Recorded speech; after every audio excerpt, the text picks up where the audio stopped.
What's going on, guys, and welcome back to another video. So today's video, I want to explain what Senator Joe Manchin is asking for regarding that upcoming stimulus package, what we're seeing, what we're hearing, and what could potentially happen over the next few weeks.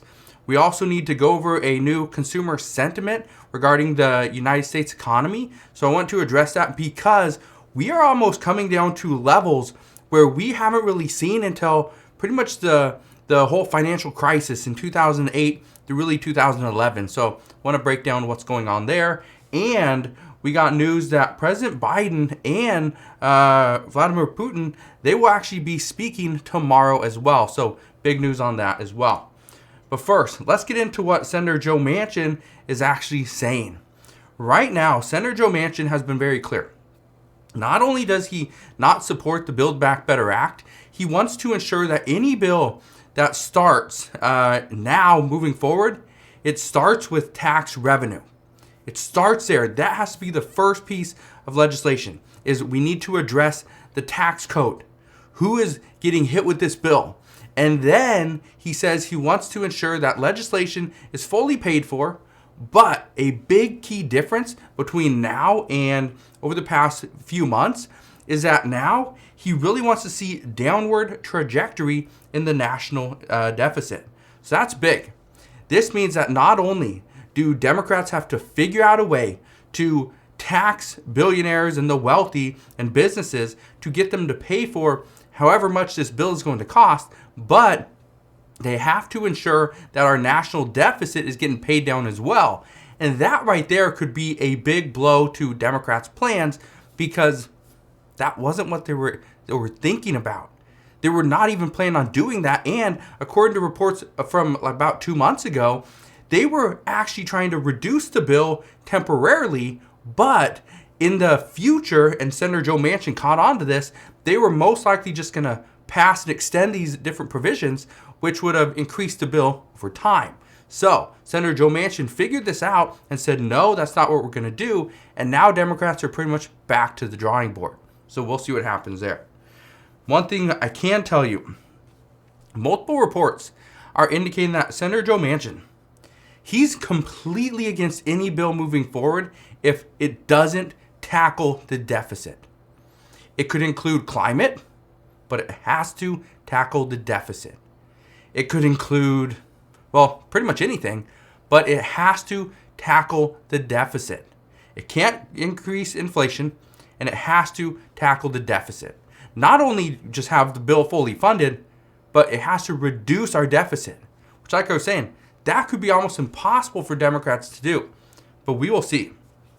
Now, Senator Joe Manchin, he has his eye on the national deficit. And I tell you this because according to multiple reports, Senator Joe Manchin's staff, they send him a text message every morning to specify how much the deficit increased overnight.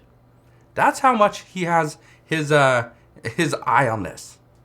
So we'll see. Now, earlier this week, the Biden administration, they announced something that was somewhat shocking. Here's what happened.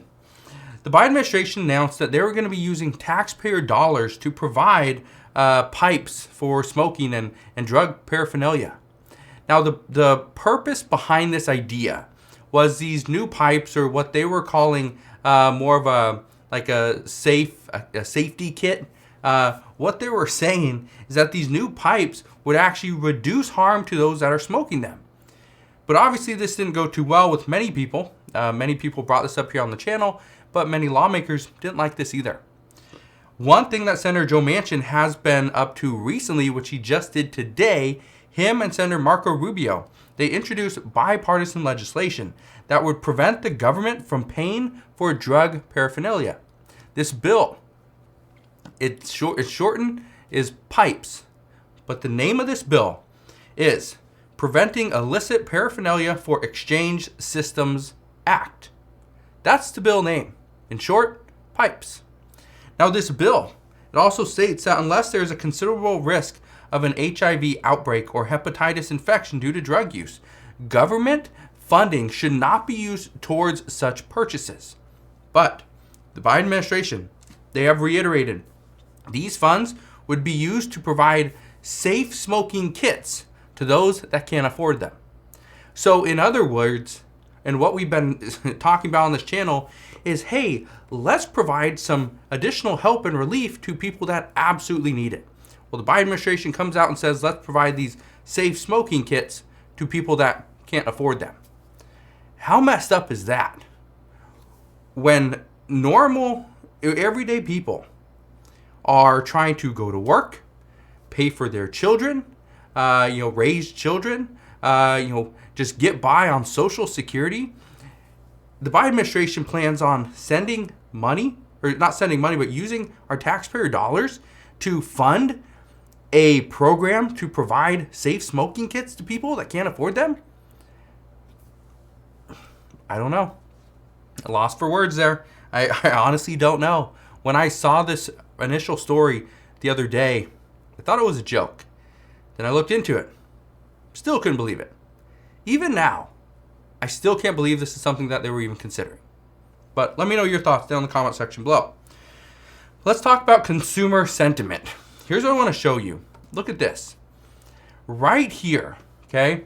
This is what I want to show you. Look at this.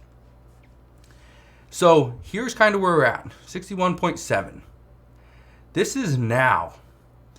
We were down at these levels, or worse, 2011, 2008, and 2009. This is not a good place to be. This is honestly not a good place to be right now. But I want to read you something. This is from the director of the survey. He has this to say.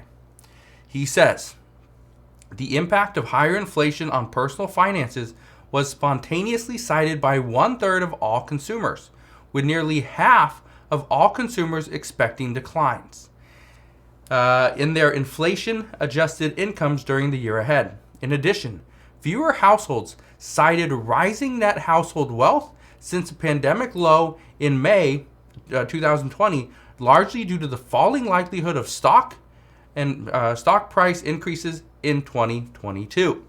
So here's what I can tell you about that. This is very troubling. People are worried about their finances, and I understand why.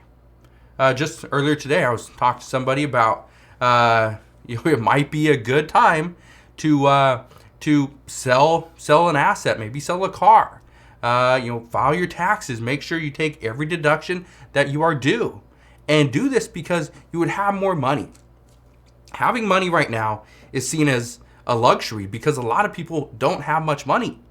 And so that's one of the things I just want to address today is right now, I think that's a big worry that many people have is some don't know how much money they're going to have moving forward, if their job's still going to be there, if they could tap into their retirement funds, because we could see retirement funds kind of dwindle down as well, especially if the United States gets into somewhat of a war with Russia. Well, we'll see. But one thing I can tell you right now is that there's still a lot of discussions on this, because here's what's happening tomorrow. President Biden and Vladimir Putin, they're going to have a conversation tomorrow. This is going to come tomorrow at 11 a.m. Eastern Standard Time. Now, this will be their first conversation since December, so it's going to be a very important conversation. Many experts are warning that this call could be a make or break moment for Ukraine. Right now, reports are indicating that Russia could invade Ukraine in the matter of days, and they are saying that this would most likely occur swiftly. This wouldn't be something that happens very slowly. This would be almost immediate. We would know, okay, they're invading. This is what's happening. So here's what I can tell you. Tomorrow, probably my video that I do in the middle of the day, maybe tomorrow evening, I will address what is discussed during this call. Hopefully we get information on it. My guess is we will. Okay, so as we do, I promise I will tell you what's going on there, because not only does this impact, Ukraine, obviously this impacts us here in the United States. If we go into a war, or we are looking likely to go into a war, just like we saw today, the stock market is going to somewhat trickle down and could completely sell off. So, and I can tell you right now, the economic sentiment is not going to be high. it's gonna probably just drop. So I will keep you updated on what's going on there, but as always, as I know more, I promise I'll come back and share more. Just want to thank you guys for watching. Have a wonderful rest of your Friday evening. Consider subscribing, and I'll see you guys on the next one.